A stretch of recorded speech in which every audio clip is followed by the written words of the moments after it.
महाकुंभमध्ये झालेल्या चेंगराचेंगरीत 30 जणांना प्राण गमावे लागले आहेत. हा सरकारी आकडा असल्यामुळे त्यावर विश्वास ठेवण्याशिवाय पर्याय नाही. कदाचित ही संख्या जास्त असू शकते. मुद्दा हा आहे की एवढे लोक एकाच ठिकाणी एकाच वेळी मृत्युमुखी पडले ते कोणत्या नैसर्गिक आपत्तीमुळे नाहीत तर मानवी गलथापणामुळे. हा गलथापणा तेथील प्रशासनाचा आहे तेवढाच भाविकांचा देखील आहे.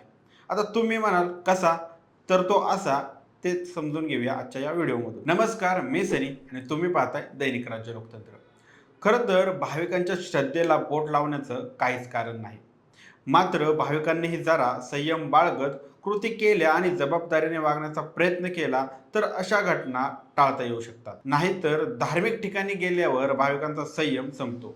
ते भगवंताच्या चरणी लीन होण्यासाठी एवढे उतावीळ होतात की त्यांचा इहलोकाचा प्रवास संपवत परलोकाची ते वाट धरतात. त्यांच्या पातळीवर जसा हा अतिश्रद्धा आणि अतिउतावळेपणा त्यांच्या सकट अन्य सर्वांना त्रासदायक ठरतो, तसाच प्रशासनाचा गलतापणाही अंतिमता मुळावर उठतो. आता कुंभमेळ्यात बुधवारी झालेली घटना पहिली आणि एकमेव नाही. सातत्याने अशा घटना घडत आल्या आहेत. त्यात 40-50 लोकांचा बळी जातो आणि काही क्षणांची हळहळ व्यक्त करून मागच्या पानावरून पुढे सुरू राहते. कुंभ दुर्घटनांमध्ये आत्तापर्यंत झालेल्या एकूण मृत्यूंचा आकडा काढायचा झाला तर तो हजाराच्या वर जातो. त्यातून धडा काय घेतला याचा विचार करायची वेळ येते तेव्हा उत्तर शून्य हेच असतं. प्रत्येक वेळी केलेल्या मोठमोठ्या दाव्यांच्या विपरीत कुठेतरी काहीतरी त्रुटी राहिलेली असते. कुठे ढिसळपणा तर कुठे अंगवळणी पडलेला बेशिस्तपणा असतो. आता महाकुंभ सुरू होण्यापूर्वी त्याची प्रचंड प्रसिद्धी झाली होती. मुळात महाकुंभ हा असा प्रकार आहे की हिंदू धर्मियांना त्याचे वेगळे महत्त्व जाहीरबाजी करून सांगण्याची गरज नाही. त्यातही मौनी अमावस्येला आणि अन्य वेळा होणारा पवित्र स्नान आणि त्याचे धार्मिक महत्त्व हे जुन्या जाणत्या लोकांपासून ते आजच्या सोशल मीडिया पिढीपर्यंत सगळ्यांनाच चांगले ठाऊक आहे. दर कुंभमेळ्याला, मग तो प्रयागराजचा असो अथवा नाशिकातील, तेथे लाखोंचे नव्हे तर करोडोंच्या संख्येने भाविक येतात.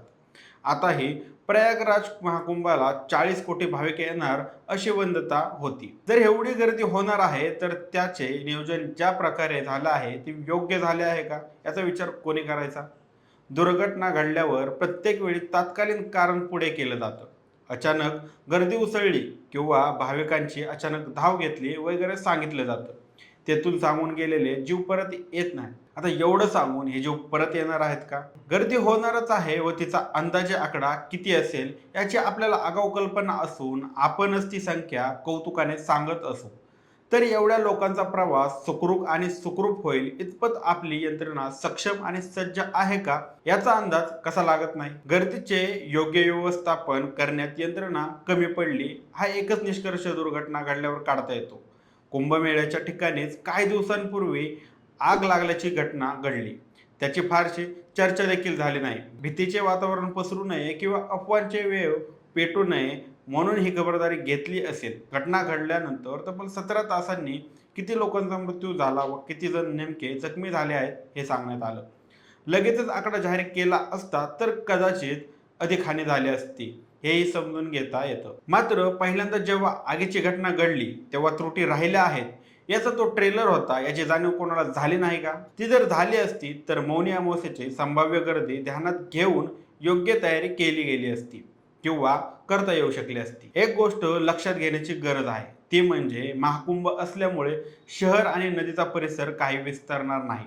तो जेवढा आहे तेवढाच राहणार आहे आणि गर्दीचा जेवढा भार सोसण्याची त्याची क्षमता आहे तीही तेवढीच राहणार आहे. अचानक संपूर्ण शहराच्या लोकसंख्येच्या 5 पट किंवा 6 पट गर्दी येते अवतरली तर एवढ्या लोकांना सामावून घेणार तरी कसं?